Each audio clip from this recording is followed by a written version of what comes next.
ધર્મ ચર્ચાનો વિષય નથી, ધર્મ અનુભવનો વિષય છે.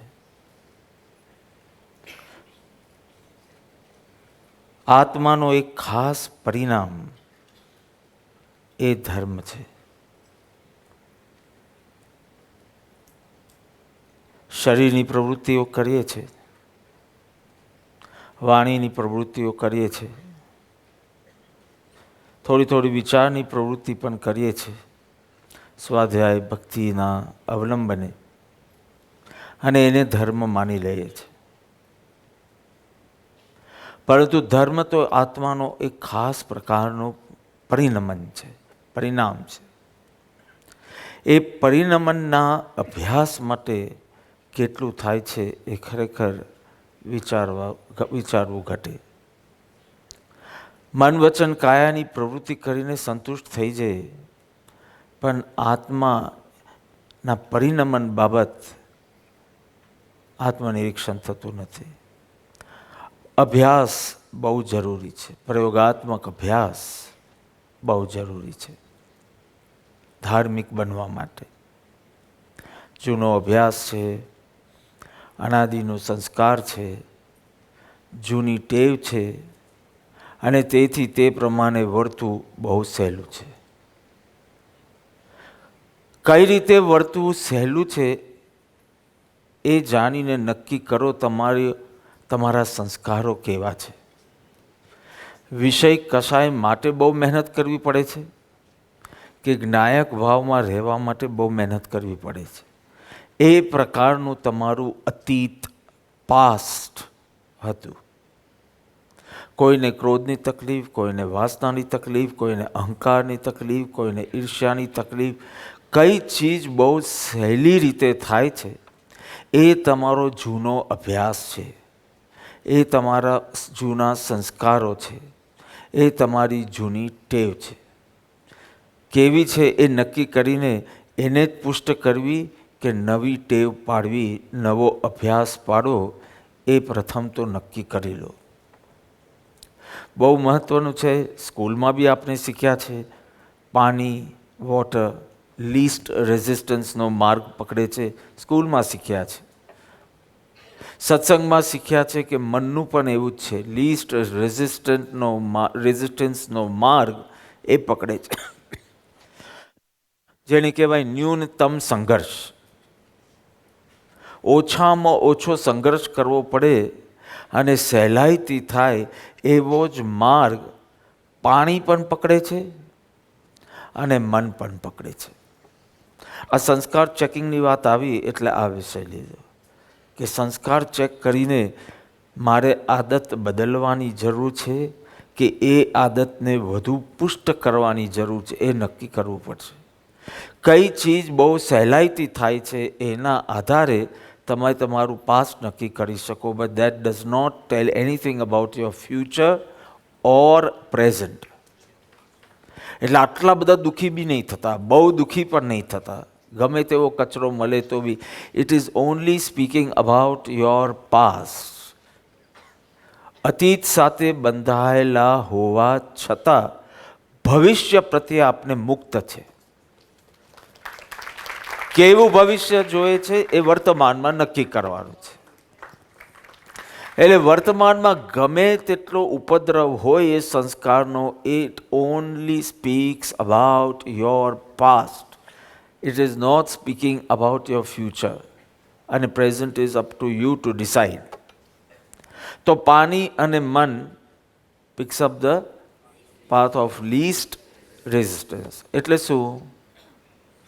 એક લોટો પાણી લો, પરસાલમાં ઢોલો એને, અને એ પાણી વહી જશે. એક ચોક્કસ રેખામાં વહી જશે, અને પછી એ પાણી સુકાઈ જશે. પછી ત્યાં માત્ર રહેશે એક સૂકી રેખા. સૂકી રેખા કેમ કહું છું? કારણ કે પાણી તો સુકાઈ ગયું છે, એટલે પાણીની રેખા ન કહી શકાય. સૂકી રેખા છે, પણ આ સૂકી રેખા એમ બતાવે છે કે અહીંથી પહેલાં પાણી વહ્યું હતું. Are you clear? અત્યારના એ પાણીની રેખા નહીં કહેવાય, કારણ કે ત્યાં પાણી નથી. સૂકી રેખા છે, ધૂળમાં સૂકી રેખા છે, પરંતુ એની નિશાની છે કે પૂર્વે ત્યાં પાણી વહ્યું હતું. હવે બીજો લોટો પાણી તમે ત્યાં પરસાલમાં નાખો એટલે it will pick the path of least resistance, જ્યાં ઓછા ધૂળની કણો હોય એવો માર્ગ એ પકડશે. એટલે પહેલાં જે પાણી વહ્યું હતું થોડી ધૂળની કણ વહી ગઈ, એટલે ત્યાં હવે અવરોધ રેઝિસ્ટન્સ ઓછો છે ધૂળના કણ, અને બાકીની જગ્યા જે પરસાલમાં છે એમાં ધૂળની કણો વધારે છે, અને આ રેખામાં ધૂળની કણો ઓછી છે. એટલે બીજો લોટો જે પાણી નાખશો એ ક્યાં જશે? એટલે follow that route, a path of least resistance. In the same way, આ સંસ્કાર જેને આપણે કહીએ છીએ તે આ છે. પૂર્વે સેવેલા વિષયની વૃત્તિ, વિષયની પ્રવૃત્તિ, કષાયની વૃત્તિ, કષાયની પ્રવૃત્તિ, ધર્મની વૃત્તિ, ધર્મની, કેમ બધા સંસ્કાર હોય? ધર્મની વૃત્તિ, ધર્મની પ્રવૃત્તિ, ભક્તિની વૃત્તિ, ભક્તિની પ્રવૃત્તિ, ધ્યાનની વૃત્તિ, ધ્યાનની પ્રવૃત્તિ, ત્યાગની વૃત્તિ, ત્યાગની પ્રવૃત્તિ. પૂર્વે જેટલું એ સેવ્યું હોય એટલી રેખાઓ જ્ઞાનમાં પડી છે, અને અત્યારે નિમિત્ત મળતા એ સહેલું થતું જાય છે, કારણ કે લીસ્ટ રેઝિસ્ટન્સ છે. પહેલાં 2, 4, 25 વાર પાણી ત્યાંથી વહ્યું છે, એટલે હવે એ રેખા એટલી બધી ક્લિયર છે કે એ રેખામાંથી પાણી જવું બહુ સહેલું છે. એવા પરિણામ કરવા, એવા વિચાર કરવા, એવા ભાવો કરવા, એવી વૃત્તિ કરવી, એવી પ્રવૃત્તિ કરવી એ વધુ સહેલું બનતું જાય છે. કેમ કોઈકને એક આમ ક્રોધની વૃત્તિ જાગે પણ 5-25 વખત સુધી એ રેઝિસ્ટ કરી શકે, અને કોઈ એટલો બધો શોર્ટ ટેમ્પર્ડ હોય કે તરત ને તરત કરી લે, કારણ કે વૃત્તિ follows the path of least resistance. પૂર્વે અહંકારમાં રહીને એટલો બધો ક્રોધ કર્યો છે કે હમણાં ક્રોધ કરવો એના માટે સહેલું છે. કોઈના માટે ભક્તિ સહેલી છે, કોઈના માટે ત્યાગ સહેલું છે. કોઈને કહું કે ભાઈ મેં ફરસાણ છોડ્યું, તમે છોડશો સાથે? તો કે લો આજે છોડ્યા. એના માટે એટલું ઇઝી હોય, અને બીજો કહેશે કે હું 1 દિવસની છૂટ રાખું છું, હું 5 દિવસની. આપણે આ એના વલણ પ્રતિ એનું પાસ નક્કી કરી શકે, પણ એ કાલથી શું કરવાનું છે એ નક્કી નહીં કરી શકે. આ એનું પાસ છે કે એને આહાર એટલી લોલુપતાપૂર્વક, એટલી આસક્તિપૂર્વક, એટલી ચોઇસીસપૂર્વક કર્યું છે કે એના માટે આટલું છોડવું પણ ટફ બને છે, ડિફિકલ્ટ બને છે. અને પહેલાં એ એટલું બધું સરળતાથી પૂર્વે ભોજનનો ત્યાગ, આહારનો ત્યાગ અથવા તો લોલુપતા રહિત કર્યો હોય તો એના માટે એ સહેલું બને છે. એટલે આ ચીજને કહેવાય સંસ્કાર, કે પૂર્વે કરેલું, સેવેલું, તેની છાપ હજી જ્ઞાનમાં પડી છે, અને નિમિત્ત મળતા એ તુરંત જ જાગૃત થઈ જાય છે. સમજો આજે તમે ક્રોધ કર્યો અને સાંજ સુધી તો બધું શાંત પણ થઈ ગયું, પણ ખૂબ બોલાચાલી થઈ ગઈ, ખૂબ ક્રોધ થઈ ગયો, એની એક રેખા બની ગઈ. હવે પતી બી ગયું છે, પાણી સુકાઈ બી ગયું છે, પાણી સુકાઈ ગયું છે. હવે આખો ક્રોધની વૃત્તિઓ અત્યારના બધી સુકાઈ ગઈ છે. શાંતના ઘણા અર્થ થઈ જશે, એટલે સુકાઈ ગઈ છે, હમણાં નથી, હમણાં કાંઈ હવે એ ટૉપિકની વાત ચાલતી નથી, કશું નહીં. પણ એ તમે ક્રોધ કર્યો એ તે વખતે તો દુઃખી થયા, છાપ મૂકી દીધી અને કર્મ બંધ કર્યા, એટલે પાછું ભવિષ્યમાં થવાનું કેટલું બધું નુકસાન થયું. હવે રાત્રે સૂઈ ગયા અને સવારના ખાલી ચા જોઈતી હતી પણ મોડું થયું. જરાક નિમિત્ત મળતા પાછું જાગૃત થઈ જાય બહુ જ સહેલાઈથી.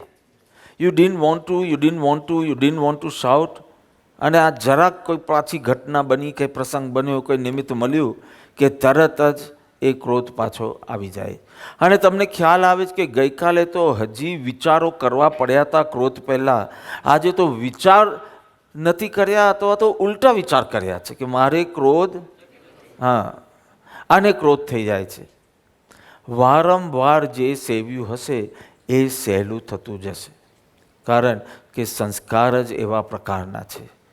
એટલે વૃત્તિનો પ્રવાહ, વિચારનો પ્રવાહ એ પ્રમાણે જશે.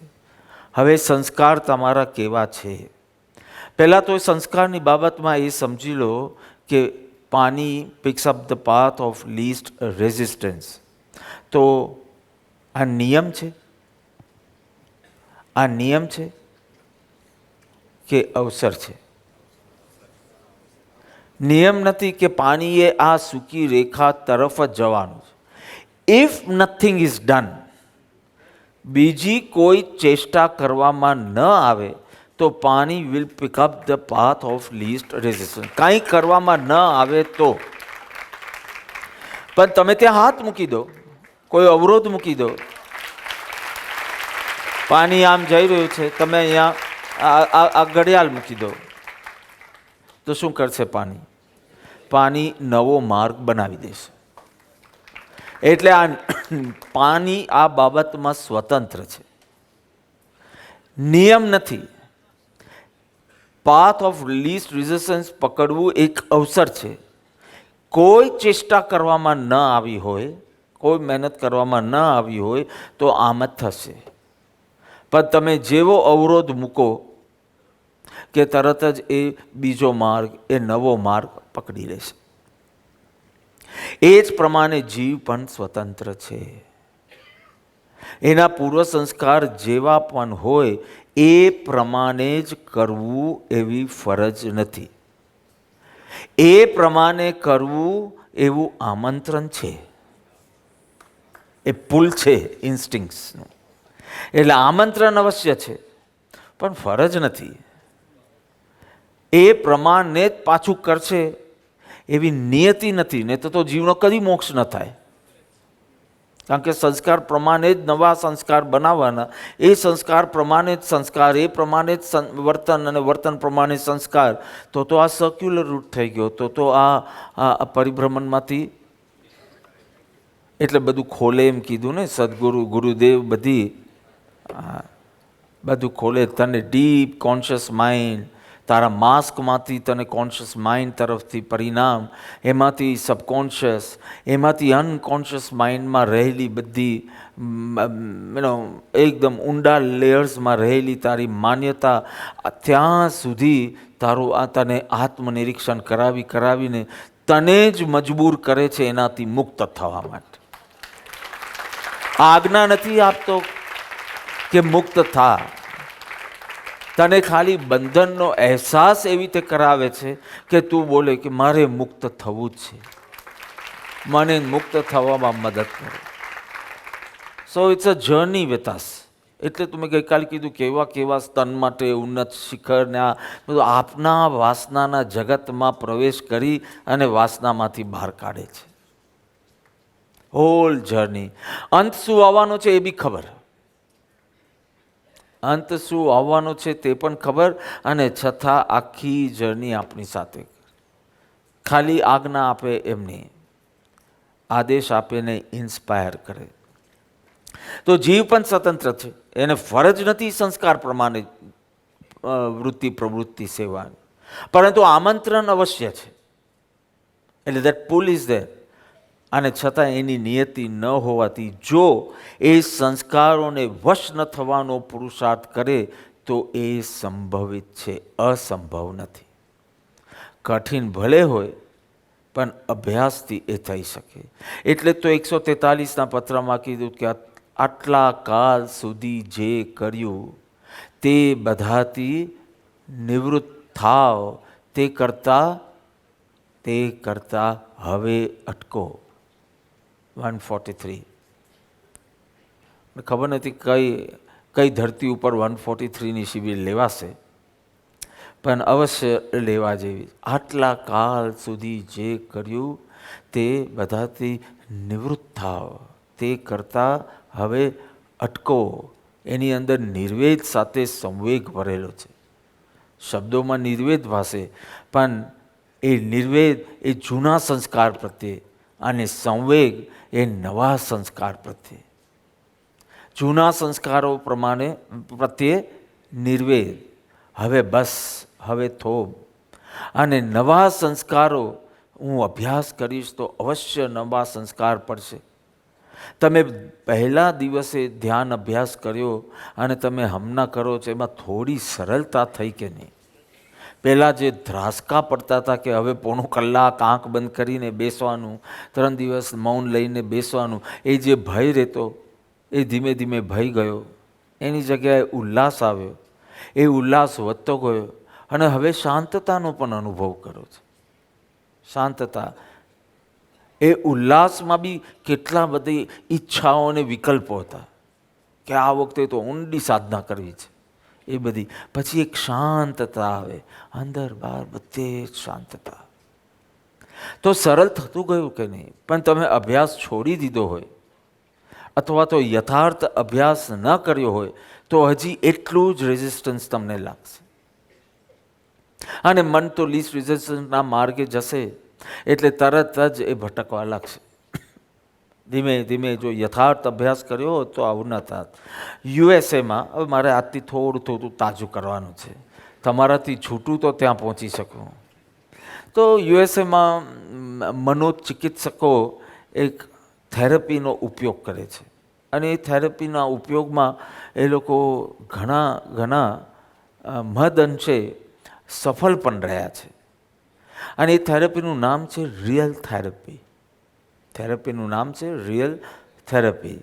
અને આ થેરપી સ્પેશિયલી કોના માટે છે? તો કે જેને દારૂની લત લાગી હોય અને દારૂ છોડી શકતા ન હોય, પણ દારૂ છોડવું અત્યંત આવશ્યક હોય અથવા એને છોડવું હોય પણ એ છૂટી જ ન શકતો હોય, દારૂની આદત. ત્યાંને કેટલું બધું કાઉન્સેલિંગ કરતા હોય, કેટલું બધું તમારી ભાષામાં વ્યાખ્યાનમાલાઓ જાણે એટેન્ડ કરી હોય તો પણ એનો સંકલ્પ પાર પડતો ન હોય. તો મનોચિકિત્સકો એની સાથે આ રિયલ થેરપીનો ઉપયોગ કરે છે. એ થેરપીમાં શું છે કે પેશન્ટ જાણે નહીં એ પ્રકારે રાત્રે એને કંઈક ઔષધિ આપવામાં આવે. ગોળીઓ રૂપે હોય, પિલ્સ રૂપે હોય કે ઇન્જેક્શન રૂપે હોય. એને કહેવામાં આવે કે આ વાઇટામિનનું ઇન્જેક્શન છે કે અશક્તિનું ઇન્જેક્શન છે કે કાંઈ બી કહેવામાં આવે, પણ આ સ્પેશિયલ એમાં નાખવામાં આવે ઔષધિ. આ ઔષધિ એવા પ્રકારની છે, આ કેમિકલ્સ એવા પ્રકારના છે કે એ પેટમાં જાય, હોજરીમાં જાય અને જો ત્યાં દારૂ સાથે ભેગા થાય, એટલે કે આ ઓલરેડી કેમિકલ્સ અંદર હોય અને પછી એ દારૂ ગ્રહણ કરે, આલ્કોહોલ ગ્રહણ કરે અને એ કેમિકલ સાથે મિક્સ થાય એટલે એવા રિએક્શન થાય જેના કારણે એને માથું દુખવા લાગે, ચક્કર આવવા લાગે, ઉબકા આવવા લાગે, વોમિટ પર વોમિટ થવા લાગે, શરીર કંપવા લાગે, એટલી બધી બેચેની થાય. હવે એને તો ખબર નથી, એને ખબર નથી કે આ ફેરફાર કેમ થાય છે. સો he associates all this pain with alcohol. કે અમે દારૂ લીધું ને પછી આવું થયું. એટલે નરકની પીડા એને અનુભવાય એવી પીડા થાય એવા પ્રયત્ન થાય છે. ધીમે ધીમે એ પીડા તો એને ગમતી નથી અને તેથી જે ચીજ તમે ગમે ને એના કારણની શોધ કરો. એટલે એના કારણની શોધ કરે છે કે આ દારૂ પીવાથી થાય છે. એટલે આ જે સ્ટ્રોંગ એસોસિએશન થોડા દિવસ સુધી આ થેરપી ચાલે ત્યાં સુધી જે થાય છે, દારૂ પીવાથી આ, દારૂ પીવાથી આ, દારૂ પીવાથી આ, દારૂ પીવાથી આ, એ રીચેસ સચ અ લેવલ કે હવે એ પસંદગી કરતો થઈ જાય છે. હી ડઝન્ટ ગેટ પુલ્ડ. એ પસંદગી કરે કે હમણાં મારે આ આદત મુજબ દારૂ પીવું છે કે નરક ભોગવી છે. નરક ભોગવવી છે કે આ દારૂનું જે અલ્પ સુખ છે મારે એ ભોગવવું છે. એ પસંદગી કરતો થઈ જાય છે. એટલે કે વિચાર તો થઈ જાય છે. અને એક જે વ્યાખ્યાન માલાઓ ને કાઉન્સેલિંગ એને વિચાર કરતો ન કરી શક્યા, તે આ રિયલ થેરપી કરે છે. આ રિયલ થેરપીનો મૂળ ફંડામેન્ટલ સિદ્ધાંત શું છે? પ્રશ્ન છે કે આ રિયલ થેરપી વર્ક્સ, તો એનો મૂળ સિદ્ધાંત એ છે કે જો કોઈ આદત તોડવી હોય, સાંભળજો મેડમ, જો કોઈ આદત તોડવી હોય, ટેવ છોડવી હોય, તો એને નુકસાન અને દુઃખ સાથે જોડી દો. કોઈ બી જૂની આદત તોડવી હોય તો એને નુકસાન અને દુઃખ. આ દારૂની આદત એના માટે તો બહુ સુખદ હતી અને લાભકારી. જો શું છે એસોસિએશન? સુખ અને, હવે એનાથી મુક્ત થવું છે, છોડવું છે. પછી ક્રોધ હોય કે દારૂ હોય, એનાથી છૂટવું છે, તો એસોસિએશન શુડ બી વિથ સુખ અને લાભ. ફ્રાઈડ ફૂડ છોડવું છે ભાવિન તારે, તો એને દુઃખ અને નુકસાન સાથે જોડી દે. અને ન ખાવાની અને હેલ્ધી ફૂડ ખાવું એ સુખ અને લાભ સાથે જોડી દે, તો ધીમે ધીમે યુ વિલ રિયલાઇઝ કે you are coming out of it. તો દ્રઢ સંકલ્પ સાથે આ પસંદગી કરવા લાગો કે આદત મુજબ કરવું છે કે સુખ અને લાભ થાય એ પ્રમાણે કરવું. તો દરેક નવ સંસ્કરણ કે નવા સંસ્કાર નાખવા હોય તો જૂના સંસ્કારને દુઃખ અને નુકસાન સાથે જોડો, અને નવા સંસ્કારને સુખ અને લાભ સાથે જોડો. એટલે જે શાસ્ત્રો કહે છે કે પહેલાં શ્રદ્ધામાં પરિવર્તન કર, રીકન્ડિશનિંગ, શ્રદ્ધામાં રીપ્રોગ્રામિંગ. એ કર્યા વિના બહારનો જો આ પ્રયત્ન છે એ કોઈ વાર મનોબલથી કરી બી શકશે ને, પણ આસક્તિ રહી જાય છે. પણ અંદર જ શ્રદ્ધાનું પરિવર્તન, જો જ્ઞાન અભ્યાસથી શ્રદ્ધાનું પરિવર્તન જો થાય, તો આ રીકન્ડિશનિંગના કારણે પ્રથમ વાણીમાં બદલાવ જોશો. રહેવા દો ને નથી ખાવું, રહેવા દો ને નથી ખાવું, વાણીનો બદલાવ. અંદર તો ખાવું છે, પણ એવું કન્ડિશનિંગ હેઝ સ્ટાર્ટેડ, બટ હજી પૂરું નથી થયું. એટલે પહેલાં વાણીમાં તરત તમે બોલશો માં તો શાંત સ્વીકાર રાખો, પહેલી શું આવે છે? એ ટેવ છોડવા માટે, ક્રોધની ટેવ છોડવા માટે પહેલાં શબ્દો આવે છે, વાણી આવે. વાણીનું પરિવર્તન તો એક જ સત્સંગમાં થઈ જાય છે. વર્તનમાં, વિચારમાં, માન્યતામાં. તો અભ્યાસ કરતો રહે, પણ માન્યતાનું પરિવર્તન એકદમ એન્ડમાં. અને માન્યતામાં પરિવર્તન આવ્યું એટલે સમ્યક દર્શન.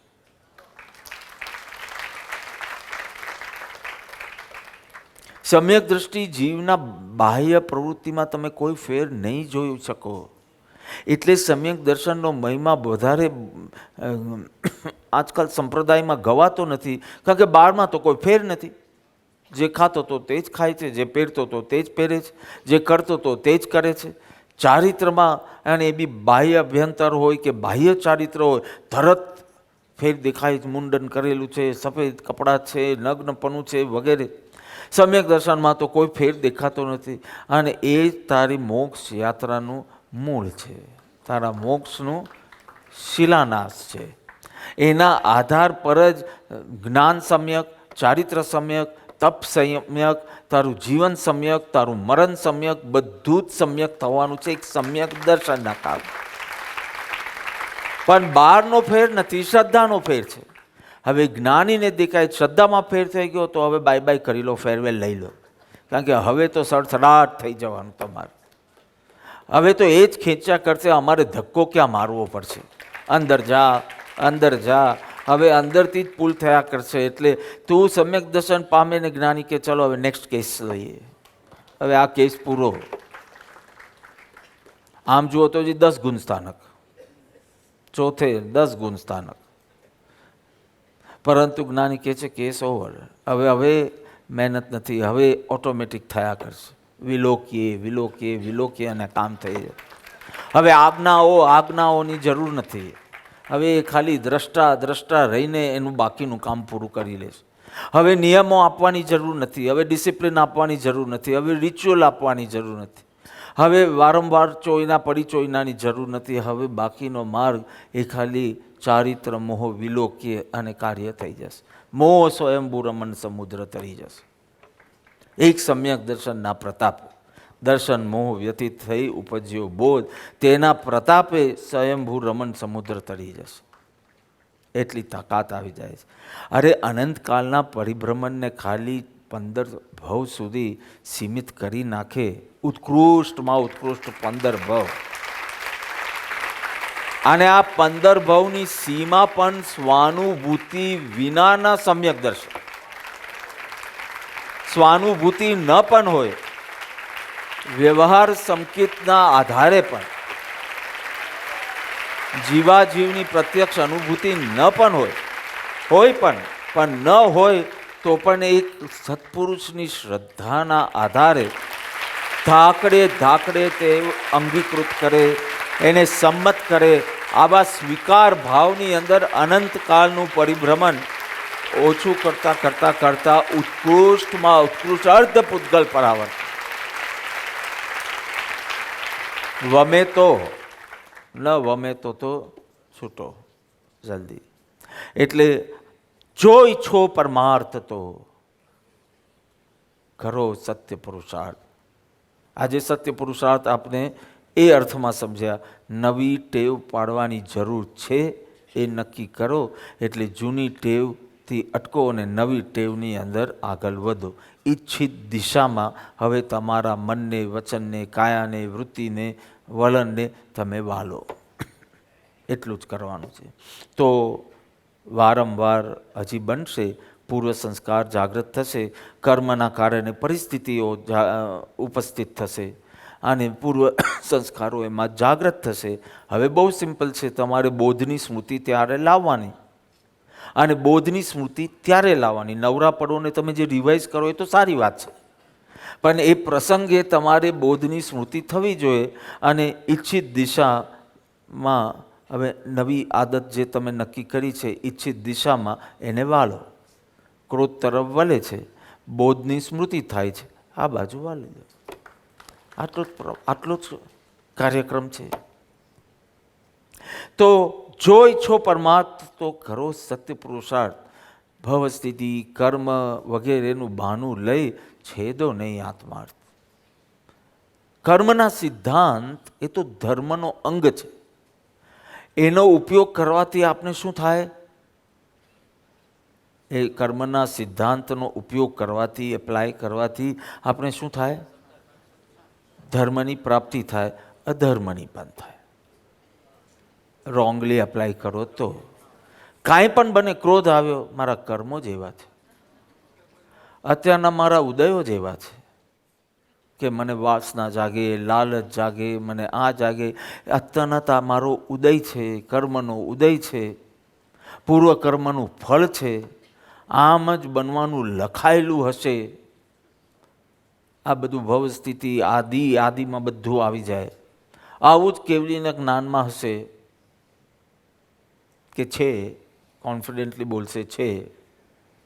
અને આવા બધા આ ધર્મનું અંગ હતું, જેના અવલંબનથી ધર્મની પ્રાપ્તિ થાય એવા સિદ્ધાંતો હતા, કર્મ સિદ્ધાંત. અને તે એનો ઉપયોગ પણ અધર્મની વૃદ્ધિ માટે કર્યો.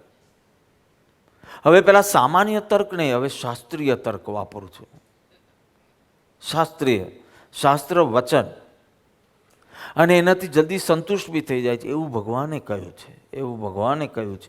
એમ કરીને બોલતો જાય અને એનો ઉપયોગ નવી આદત ન પાડવામાં અને જૂની આદત પ્રમાણે થાય ને એ પ્રમાણે લે છે. સંકલ્પ અને અભ્યાસ, દ્રઢ સંકલ્પ અને જાગૃતિનો અભ્યાસ, આ બે દ્વારા તમે જૂની આદતમાંથી છૂટી શકો, નવી આદત પાડી શકો. પહેલું છે દ્રઢ સંકલ્પ. અને એ સંકલ્પમાં જે ખુમારીનું સુરત તારો એવો હોય, મને લાગતું નથી કે હું કરી શકું. ટ્રાય કરું, પણ લાગતું નથી કે હું આ ભવમાં રાજીપો પ્રાપ્ત કરી શકું. આવી જો તારી ખુમારી હોય ને, 5 મિનિટમાં આ સંકલ્પ મુરઝાઈ જવાનો છે, પુરુષાર્થ જ ઉપડવાનો નથી. હવે જો ખુમારીનો સૂર જુઓ, અવશ્ય થશે.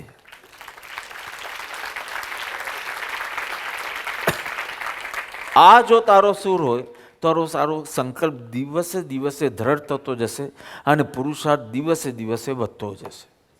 એટલે પહેલું નેસેસરી છે આ,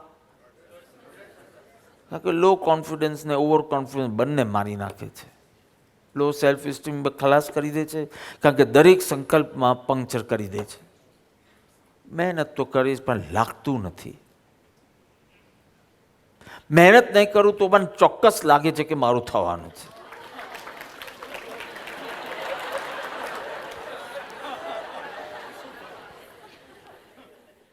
મને મહેનત કરવાનો જ ઉત્સાહ છે. ચાલો, I want to see myself getting purified.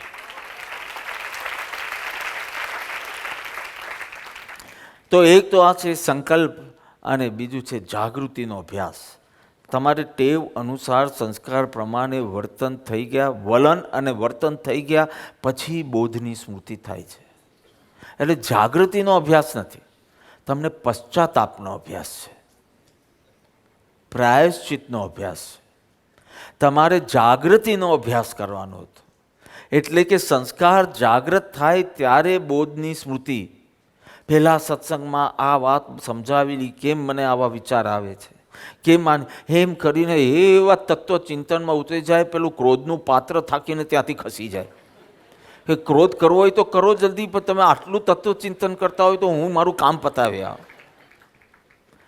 એટલે આવા પ્રસંગે જ્યાં પહેલાં ક્રોધ કરતો હતો, હવે એવા પ્રસંગે એ તત્વરંગી બનતો જાય, તત્વ દ્રષ્ટિથી પ્રસંગને જોવાનું સ્ટાર્ટ થાય છે.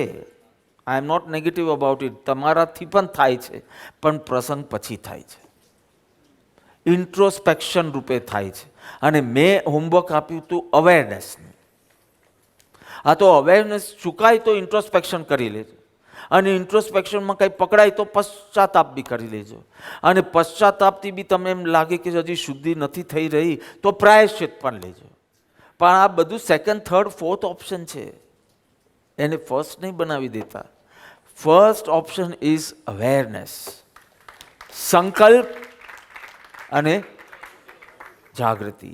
સંકલ્પ અને જાગૃતિ, પણ એ સંકલ્પમાં સૂર આ હોવો જોઈએ, અવશ્ય થશે. જો નિગોદથી અહીં તારી કૃપાથી પહોંચ્યો છું તો અહીંથી મોક્ષ પણ તારી કૃપાથી પહોંચ્યો. ભક્તના સિદ્ધાંત બધા અલગ હોય છે. ભક્ત કદી એમ ન બોલે કે કોક પલે અવ્યવહાર રાશિમાંથી વ્યવહાર રાશિમાં આવ્યો, એમ કોક પલે ભક્ત માટે નથી. ભક્તના દરેક સિદ્ધાંતમાં ભગવાન હોય. પ્રભુ તારી કૃપાથી, તમે પદો પણ એવા ગાઓ છો, તારી કૃપાથી ગાવું હોય તો ગાઈ લો. અહીં લગી પહોંચ્યો તારી કૃપા, તુજ શાસન પામ્યો તારી કૃપા, જીન ધર્મ તણી બલિહારી છે. હો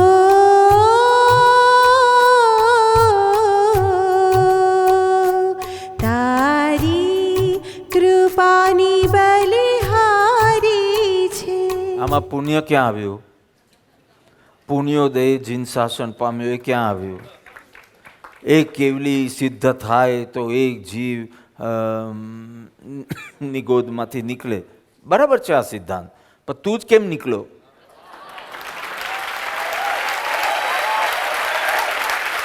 ભક્ત તો કહે છે તારી કૃપા છે, અને હકીકત જ છે ને. સૌ જ્ઞાની સ્વરૂપ દ્રષ્ટિએ, દશાની દ્રષ્ટિએ જુઓ તો એક જ પ્રકારના છે. એટલે એક જ્ઞાનીની કૃપાથી હું નીકળ્યો, અને જ્ઞાની એક જ છે, એટલે જ્ઞાનીની કૃપાથી નીકળ્યો, જ્ઞાનીની કૃપાથી પહોંચ્યો, જ્ઞાનીની કૃપાથી પહોંચીશ. તો કેમ તારી ખુમારીનો સૂર? આ તો તું કૃતજ્ઞ બન્યો છે. કે અત્યાર સુધી જે અહીં આવ્યો એ બી મારી મહેનતથી આવ્યો છું, અને હવે મારી મહેનત ઓછી પડે છે એટલે હું આગળ પહોંચી નથી શકતો, એટલે મને લાગતું નથી કે હું સુધરી શકીશ. પણ જો કૃપાથી તું અહીં પહોંચ્યો હોય તો કૃપાથી તું આગળ જવાનો છે. તો આ જે તારું મંદ સૂર છે ને એ તારો અહંકાર છે, એ તારો ભરોસો ઓછો છે ભગવાન પ્રત્યે, ભક્તિની ખામી છે.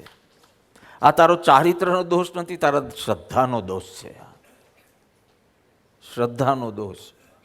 એટલે જાગૃતિને અભ્યાસથી જો ધીમે ધીમે અભ્યાસ કરવાનો છે. પ્રથમ તબક્કે જ્યાં સંસ્કારો અત્યંત તીવ્ર છે. કયા સંસ્કારો? વિષયના કષાય, બેની જ વાત ચાલે છે. જ્યાં વિષયના અને કષાયના સંસ્કારો એટલા તીવ્ર છે ત્યારે તારે કયો અભ્યાસ કરવો? તો કે સંકલ્પ કરવો કે હવે હું શું કરીશ અને શું નહીં કરું.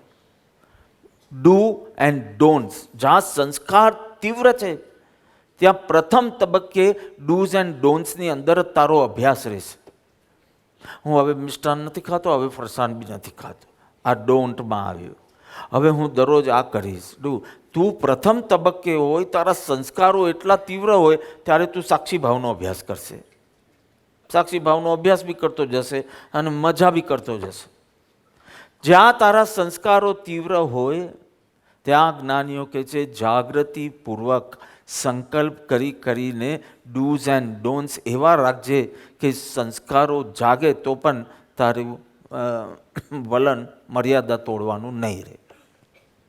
તો પ્રથમ તબક્કે જ્યાં સંસ્કારો તીવ્ર છે ત્યાં આમ કરવું આમ ન કરવું એ જ ભાષા બોલજે અને એ જ પ્રયોગો કરજે. ઊંચી ઊંચી વાતો નહીં કરતો. બ્રહ્મ તો નહીં મળે પણ ભ્રમ છે, ભ્રમિત છે એ પણ ભૂલી જશે તું. હા, પછી તને જ્ઞાની ગ્રીન સિગ્નલ આપશે કે આ તબક્કામાં I am happy with you, I am happy with you. એટલે હવે બીજા તબક્કાનો અભ્યાસ કરજે જેમાં સ્વીકાર છે. જે બની રહ્યું છે તેનો સ્વીકાર. I don't want to do this, I don't want to do that, nothing. Do કે don't is not important for you now. જે બને છે એનો સ્વીકાર. ધીસ સ્વીકાર બિકમ્સ ધ બેઝ ફોર સાક્ષી ભાવ.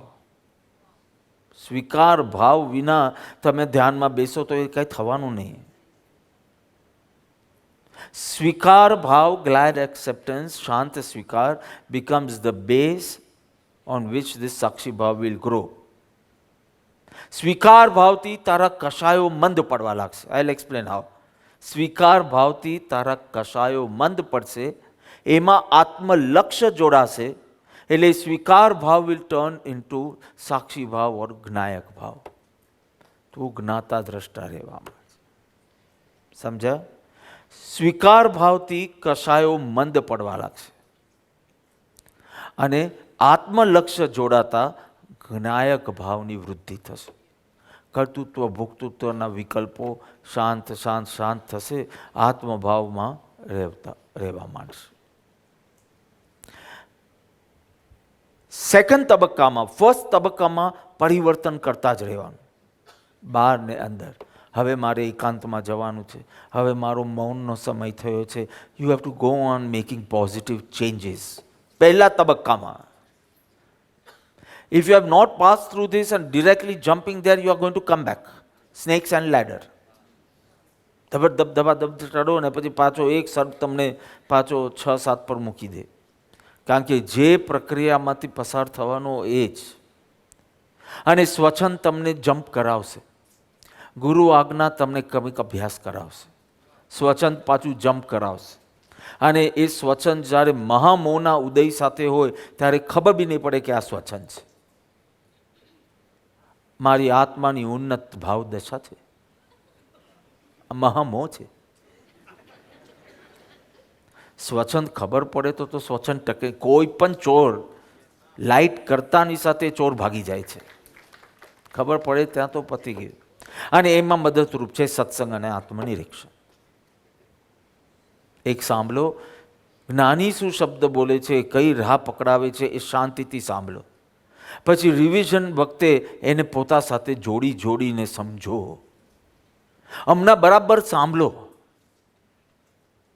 અને પછી જ્યારે એ નોટ્સ રિફર કરો ત્યારે આ મારા સંસ્કાર મારે ચેન્જ કરવા જોઈએ, એ જ મારામાં ઘણા વિભાવો ઉત્પન્ન કરાવે.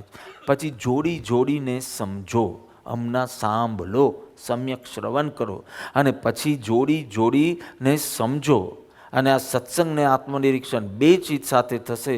બધા દોષોનું દર્શન અને સ્વીકાર, દર્શન અને સ્વીકાર, પછી એના પાયા હલી જશે. તો પ્રથમ તબક્કામાં, I am talking of the first stage on the spiritual path, એમાં you have to be very very cautious. પછી એક કુસંગ તમે કરી નાખો ને, લીસ્ટ રેઝિસ્ટન્સ પ્રમાણે જશો.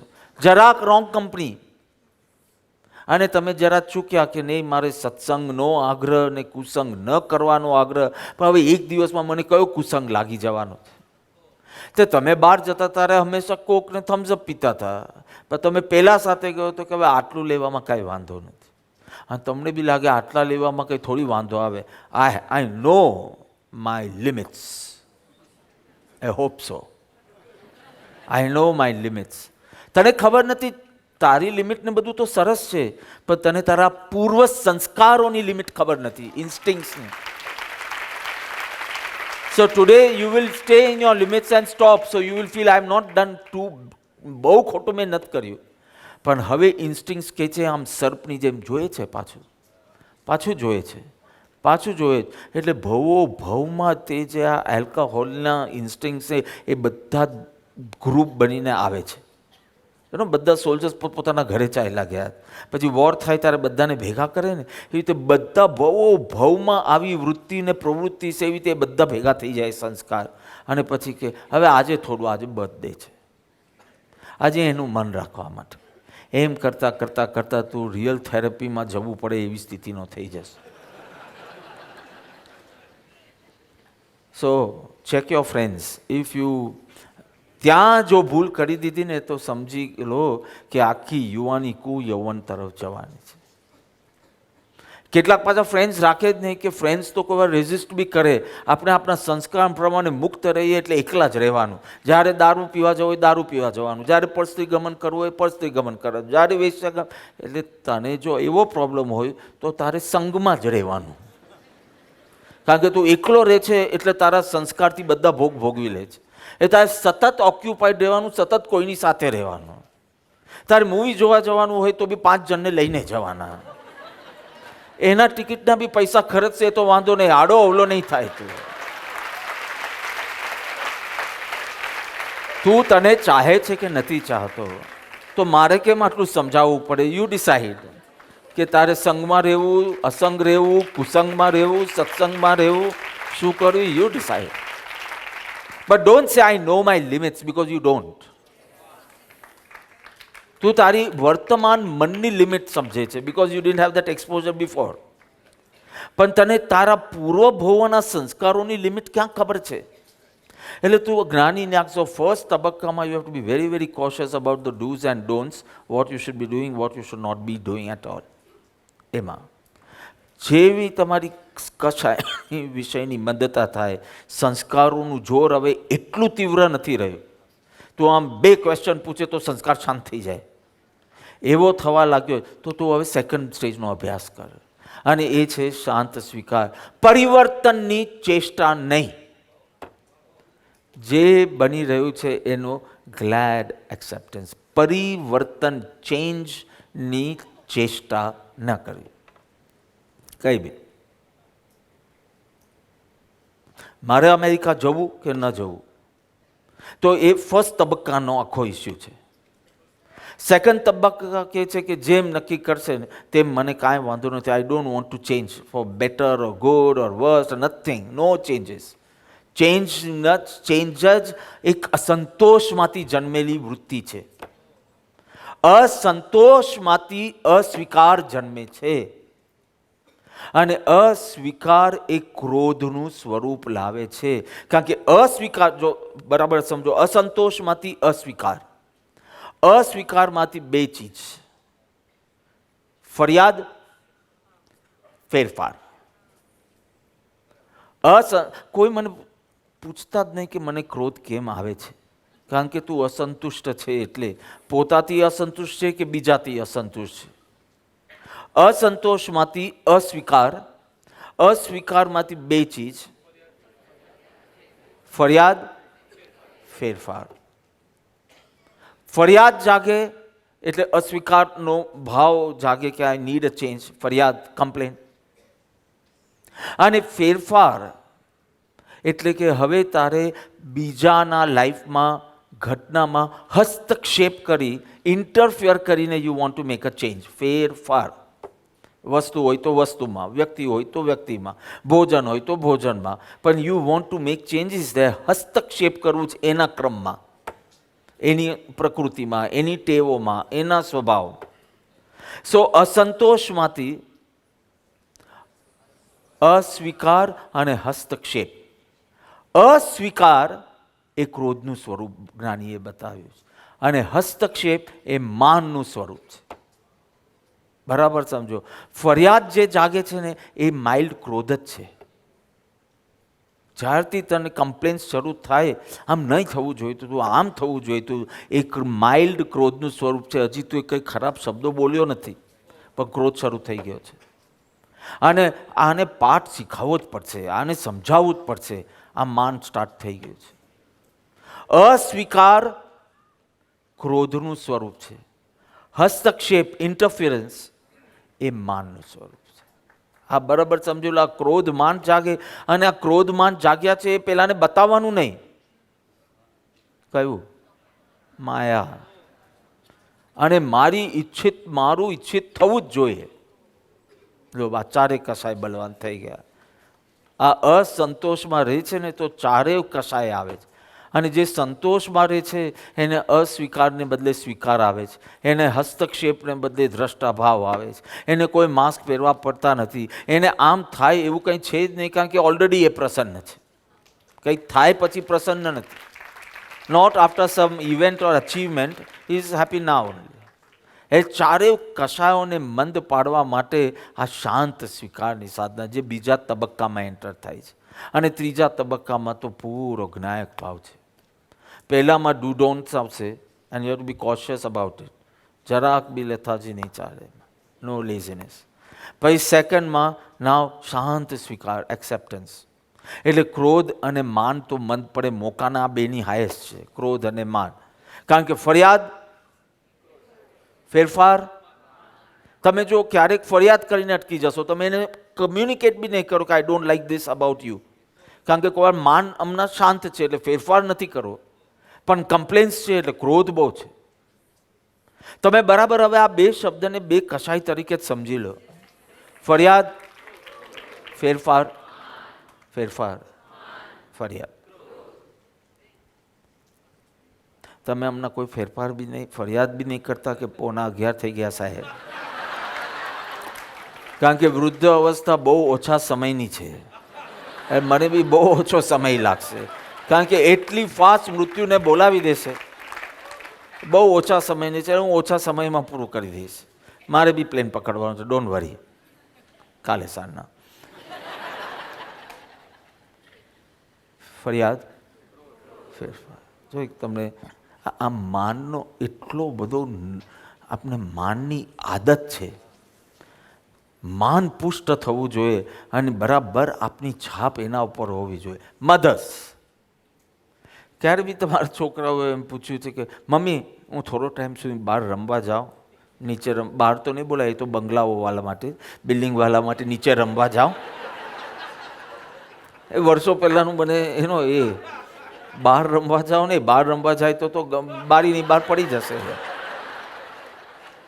હા, નીચે રમવા જાઓ એવું તમારા છોકરાઓ પૂછ્યું છે. અને નાઉ આઈ એમ આસ્કિંગ ધ ટિપિકલ મધર્સ, તમારો પહેલો આન્સર શું છે? વાય? વેકેશન છે. વાય? કારણ કે તમારું જે અંદર અહંકાર છે ને, એને બે ચીજ કરવી છે. કોઈની સ્વતંત્રતામાં કાપ મૂકો, અને હું તારાથી મોટો છું એવી છાપ મૂકવી. પછી મધર સન હોય તો બી, મધર ડોટર હોય તો બી, You really don't care about anyone. You only care about your man. તું તારા પતિને હેરાન કરી શકે, પત્નીને હેરાન કરી શકે, બાળકોને બી હેરાન કરી શકે. તારું માન સચવાતું હોય તો તું બધું જ કરી શકે. You only love your self. તો આ માન નામનો જે અવગુણ છે, કસાય છે, એ પેલી કહે છે ના. એને ખુદને ખબર નથી કે કેમ ના પાડી. મધરને ખુદને ખબર નથી કે એને કેમ ના પાડી, પણ ના પાડવામાં એના અહંકારને ગમે છે. એટલે પહેલાંની પરતંત્રતા સિદ્ધ થાય કે that person is dependent on me, મારા કયા પ્રમાણિત થશે, અને હું એનાથી સત્તામાં વોટ એવર સત્તા, એજ વગેરે એમાં મોટો છું, મારા પ્રમાણે જ એને કરવાનું. આનાથી તમને એક માન પોસાય છે તમારે. હજી ધરાયો નથી, હજી માં ધરાઈ નથી, આટલું માન લીધું તો બી હવે વધારે માન જોઈએ છે. બરાબર સાંભળજો, you can relate it with your life. એટલે પછી માન દયાનું સ્વરૂપ લે છે. જે અડધો કલાક રમ્યા. એમ આઈ રાઈટ? જો આટલી દયાવાન છો માં, તો જ્યારે ના પાડી એના બદલા ફર્સ્ટ સેન્ટેન્સ એમ નહીં, કેમ ને કીધું મમ્મી હું નીચે રમવા જાઉં, જા અડધો કલાક, વાત પતી ગઈ.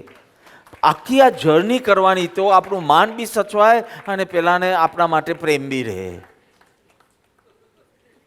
એમ આઈ રાઈટ ઓર નોટ? હવે એટલે આ દયા નથી, એટલે તો કે ગુરુદેવથી સાચ આવશે, સંતોષ આવશે ને દયા આવશે. આ તો તારું અહંકાર પુષ્ટ કરવાની આખી સ્ટ્રેટેજી છે. પહેલા બી કોઈ કારણ હતું નહીં, તું જ જાણતો હતો કે એને થોડું ચેન્જની જરૂર છે એટલે મોકલવો જ જોઈએ. પણ એને કીધું ને એટલે પહેલી તારા એમાંથી ના આવશે, પછી એ અહંકાર દયાનું સ્વરૂપ લેશે અને કે જા દીકરા જય આવો. એટલે એ હંમેશા તારી ઉપકારો નીચે જ દબાયેલો રહે. એનું જીવન છે, તારી હુકુમત છે. હંમેશા એને કે મમ્મી મારી બહુ પ્રેમાળ છે, કારણ કે બહાર ક્યારે બી બોલે whom you love the most, તો my mother, because she allows me to go and play. એ તને સાંભળવું બહુ ગમે છે માં, એ સાંભળવું, એ બી બિરુદ તને જોઈએ છે કે માય મધર ઇઝ વેરી લવિંગ, શી અલાઉઝ મી. એટલે આખી જર્ની કરીને ફાઇનલી આ અહંકારને પણ તું લૂંટાલૂંટ કરે છે. એટલે દયાનું સ્વરૂપ પાછું લે અહંકાર. અહંકાર ઓલવેઝ અક્કડતાનું સ્વરૂપ ન લે. અહંકાર દયાનું સ્વરૂપ. મને પૂછીને કરવાનું, મને પૂછ્યું ચા. આમાં જો કેટલું બધું મારી કેટલો કસાય પુષ્ટ થયો. એ તો મેં બે ચીજ સ્પષ્ટ કહું છું. એક અસ્વીકાર એ ક્રોધનું સ્વરૂપ છે, અને હસ્તક્ષેપ કરવો કોઈના લાઈફમાં, કોઈને એમાં, તો એ માન અહંકાર છે. જેમ જેમ તું સ્વીકાર ભાવની સાધના કરતો જશે, લાઈક રાઈટ હેન્ડ, કેટલી વાર રહેશે અવેરનેસ, કેટલી વાર તૂટશે. હમણાં તો છે તમને કહે, સ્વીકારમાં ઘૂસો છો ને તો પેલી અવેરનેસ તૂટી જાય છે, પેલી અવેરનેસ રહે છે તો અસ્વીકાર થઈ જાય. હા, સાથે સાથે કરવાનું. Time is short. હા, આપણે ત્રીજી અવસ્થા પર પહોંચી ગયા, એના એન્ડમાં તો મૃત્યુ છે. બાલ્ય અવસ્થા સુધી તો હતું કે હજી તો ઘણું આખું જીવન બાકી છે. યુવા અવસ્થા આવી ગઈ તો કે સંગ્રામનો સમય છે એકદમ. અને વૃદ્ધ અવસ્થા આવે તો બાકીનું જસ્ટ એક્સ્ટ્રા. અને મૃત્યુ. આખા 4 સેગમેન્ટ શરૂ થશે કે વૃદ્ધ અવસ્થા આવતાની સાથે શરીર અને મન બંને જર્જરિત થવા લાગશે. વૃદ્ધ અવસ્થા જીવને મૃત્યુ તરફ લઈ જાય છે, શરીરના નાશ તરફ લઈ જાય છે. અને છેલ્લું સેગમેન્ટ આવશે જરા અવસ્થા. જરા અજીતા છે, જે જીવે છે અને અકાલ મૃત્યુ જેનું ના હોય એને જરા અવસ્થા પસાર કરવી જ પડશે.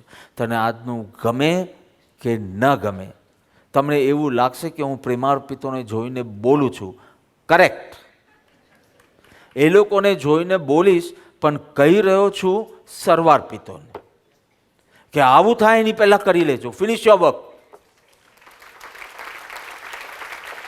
એટલે કોઈની નિંદા કરો છો એવું નહીં કહેતા, પણ શરીરની જર્જરિત અવસ્થામાં યુ વિલ સે કે ફાઇન, પણ જ્યારે મનની જર્જરિત અવસ્થાની વાત થશે ને, યુ વિલ એકચ્યુઅલી ફીલ અશેમ્ડ. પણ આ બધી વાત શ્રી રામ એ કહે છે કે I don't want to keep anything pending. I want આત્મજ્ઞાન બિફોર જરા અવસ્થા સ્ટેપ્સ ઇન. એના માટે 38 શ્લોક્સ આવશે જે આપણે લઈશું. હજી તો બધું ઘણું અભ્યાસ કરવાનો છે, પણ હું શોર્ટમાં સમજાવું. પહેલા તબક્કામાં આ છે, બીજા તબક્કામાં આ છે, અને ત્રીજા તબક્કામાં જે સ્વીકાર ભાવ આવ્યો છે, ઇટ હેઝ બિગન વિથ કોઈ બી ઘટના ઘટે, મંત્ર બોલો, ગ્લેડ એક્સેપ્ટન્સ. કોઈ બી વસ્તુનો જેવી પ્રકારનું પરિણમન હોય, કોઈ પણ વ્યક્તિનો ગમે તેવો સ્વભાવ હોય, ઇન્વર્ટેડ કોમા સ્વભાવ હોય, શાંત સ્વીકાર સ્ટાર્ટ્સ વિથ ધીસ. જેવા તમે આમાં પરિપક્વ થયા કે હવે કોઈ પણ વ્યક્તિ કાંઈ પણ બોલે કરે કે કોઈ વસ્તુનું કેવું બી પરિણમન હોય કે કોઈ પણ ઘટના ઘટે, હું શાંત જ રહું છું ને શાંત રહું છું એટલે પ્રસન્ન જ રહું. ન ફરિયાદ જાગે છે, ન ફેરફાર નિવૃત્ત. હવે બહારનું પતી ગયું ને, હવે અંતરંગ જગતમાં સ્વીકાર ભાવ લાવ. તારા અંતરંગ પરિણામોનો શાંત સ્વીકાર. જવું હોય તો ડીપ વિધિન વિચારો આવશે. ધ્યાન અભ્યાસ કરવા બેસો એટલે વિચારો આવશે. આ તો હવે તમારી ઘટના છે ને.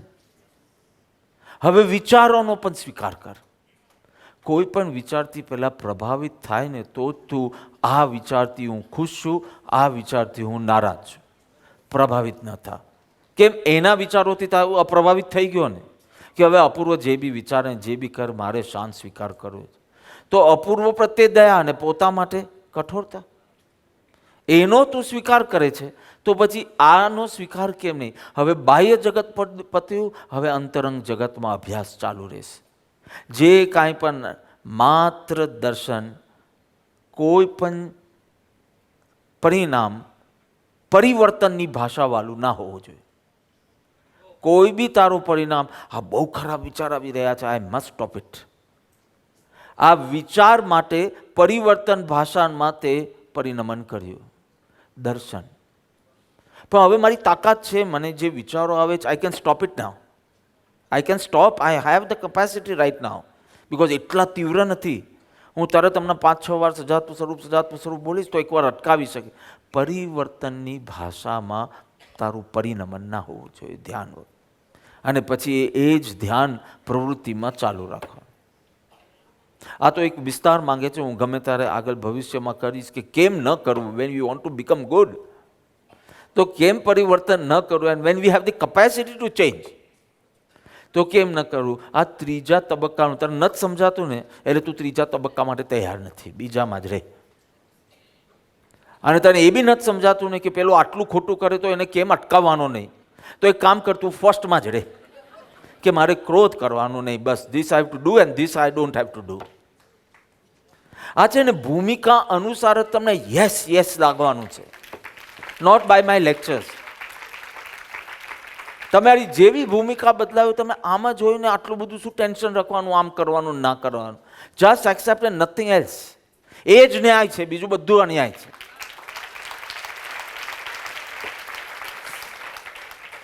બુદ્ધને આનંદ જ્યારે જતા હતા અને કોઈકે પથ્થર લીધો અને ફેંક્યો બુદ્ધ ઉપર, ભગવાન બુદ્ધની મુખાકૃતિની સૌમ્યતા એવી ને એવી, ભાવ તો એવો ને એવો, અને મુખાકૃતિ બી એવી ને એવી. પેલા ભાઈ જરા ઉત્તેજિત થઈ ગયા. કયા ભાઈ? આનંદભાઈ. એ જરા ઉત્તેજિત થઈ ગયા કે આ વ્યક્તિએ કેટલો મોટો અપરાધ કર્યો છે, એટલું તો ભાન કરાવ કે નહીં, કે તે મહાત્મા બુદ્ધ ઉપર પથ્થર ફેંક્યો. કોઈના ઉપર ના ફેંકાય, પણ તે આવા મહાન પુરુષ ઉપર, જ્ઞાની પુરુષ ઉપર તે પથ્થર, એને એના અપરાધનું ભાન તો કરાવો ને, એટલે કે પાઠ તો શીખવું ને. આવી વૃત્તિ જાગે. હવે જે પોતે જ સ્વસ્થ છે એ જ બીજાનું સ્થિતિકરણ કરી શકે. અસ્વસ્થ વ્યક્તિ ન કરે, એ પેલાને બી અસ્વસ્થ બનાવી દે. એટલે બુદ્ધ તો સ્વસ્થ હતા, એમ મેં કીધું સૌમ્યતા એમની બિલકુલ ખંડિત થઈ નહીં. એટલે કીધું આનંદ, પ્રેમથી કીધું, આનંદ, શૂરવીરતા શેમાં છે? એ પથ્થર મારે એની સામે પથ્થર મારવામાં બહાદુરીને શૂરવીરતા છે કે તે વખતે તારી શાંતતા અને પ્રસન્નતા ટકાવી રાખવી એમાં શૂરવીરતા છે? એવો બોધ આપી દે, જ્યારે ઉત્તેજિત હોય ત્યારે જ આવો બોધ મળે.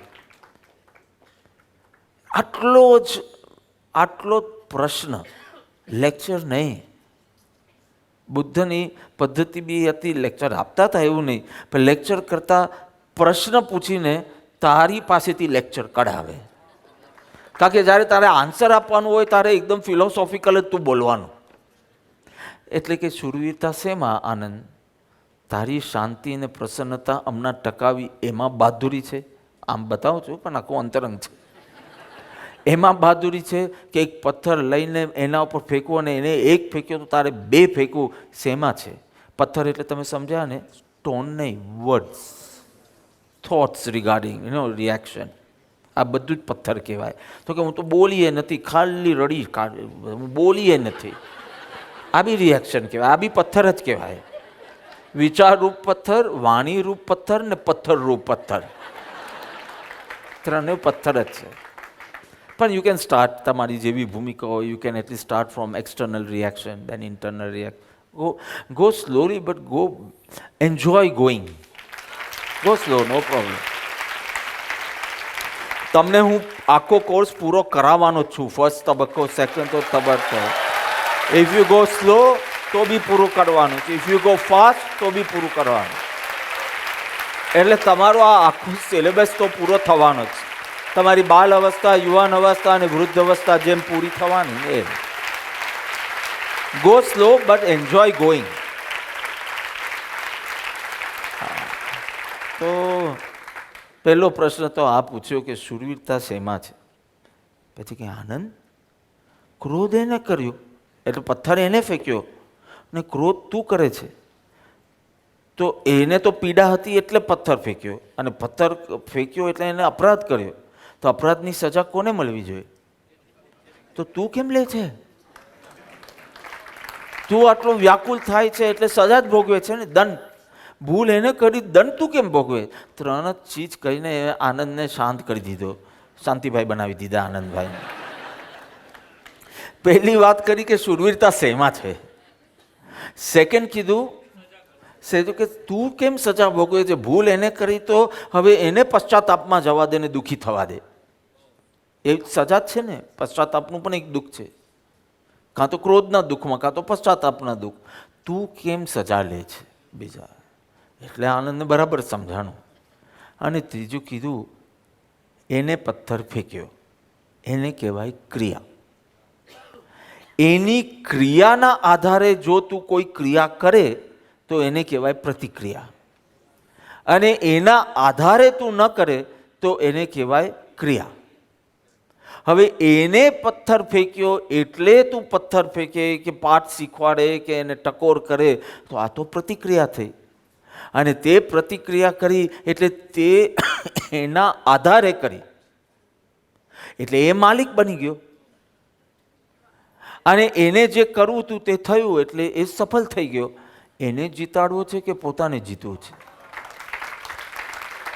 એને જીતાડવો છે કે પોતાને જીતવું? જો ત્રણ ચીજ કહી, તમારું સમાધાન થઈ ગયું કે નહીં? આનંદનું બી થઈ ગયું, તમારું સમાધાન થઈ ગયું.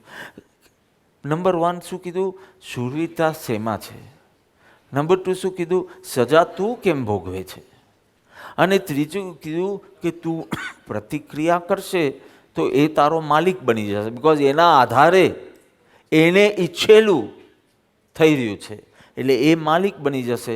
તો એના કાર્યમાં એ સફળ થયો અને તું નિષ્ફળ થયો. તો તારે જીતવું છે કે તારે પેલા ક્રોધી વ્યક્તિને જીતાડવો છે? તો તારે જીતવું છે. જૈનમ જયતિ શ્વાસમ, જીતેલાનો માર્ગ. જીતેલાનો માર્ગ છે. નવકાર મંત્ર બોલતો એનો માર્ગ નથી, જીતેલાનો માર્ગ છે. એના વિભાવને જીત્યા છે. કોઈ બી ઘટના પડે પણ વિભાવનો ઉત્પત્તિ ન થાય એ જીતેલો છે. બહુ વર્ષો પહેલાં મેં પહેલાં ખલીફાની વાત કરેલી. ઉમર નામના ખલીફા. અરબસ્તાનમાં નાના નાના રાજ્યો હતા વર્ષો પહેલાં, અને નાના નાના રાજ્યો હોય ને એ બધાને એક એક ખલીફા હોય. તો ઉમર નામનો એક ખલીફા હતો અને પૈગંબરનો ભક્ત હતો, બંદો હતો. અને એવી ઘટના બની કે બાજુના રાજ્યના ખલીફાએ આ ઉમરના રાજ્ય પર અટેક કર્યો, એટલે એને યુદ્ધમાં જવું પડ્યું. 10 વર્ષથી યુદ્ધ ચાલતું હતું, પણ કોઈ રિઝલ્ટ જ ના આવે. બંને એટલા સ્ટ્રોંગ હશે કે યુદ્ધ થાય પણ પેલું જેમ ડ્રો થાય ને મેચ, એ રીતે વોર પણ ડ્રો થતી હતી, કોઈ પરિણામ જ ના આવે. 10 વર્ષથી યુદ્ધ ચાલતું હતું. લોકો બી થાકી ગયેલા, સૈનિકો બી થાકી ગયેલા, પણ યુદ્ધ કરવું પડે એવું જ હતું. જો ટકવું હોય ડિફેન્સ માટે બી યુદ્ધ કરવું પડે એવું. એટલે પહેલાં એટેક કર્યો તો ડિફેન્સિવ બનવું જ પડે એવું હતું, એની પ્રજાનું રક્ષણ કરવું પડે. એક દિવસ એવું બન્યું કે બરાબર પહેલાં ઉમર ભાગ્યો પહેલાં ખલીફા પાછળ, એના ઘોડા પરથી એને નીચે ઉતારી દીધો, એની છાતી પર બેસી ગયો અને ખંજર કાઢ્યું અને છાતીમાં ભોંકવાનો જ હતો. બસ આજે આ યુદ્ધ પૂરું થવાનું હતું. ખંજર કાઢીને એની છાતીમાં ભોંકવાનો જ હતો. એટલી વારમાં પેલો જે નીચે પડ્યો હતો, હવે એને તો મરવાનું હતું થોડી ક્ષણમાં, એટલે એકદમ ગુસ્સામાં હતો. હારનો પણ એક ગુસ્સો હતો, એટલે એ થૂક્યો, ઉમર ઉપર થૂક્યો. હવે થૂકે કોઈ, એક તો તમે ઓલરેડી યુદ્ધના મેદાનમાં છો, યુદ્ધ કરી રહ્યા છો, એમાં તમે પેલાને ડિફીટ કર્યો છે, એની છાતી ઉપર બેઠા છો અને ખંજર લઈને બેઠા છો, અને everything is going to now and.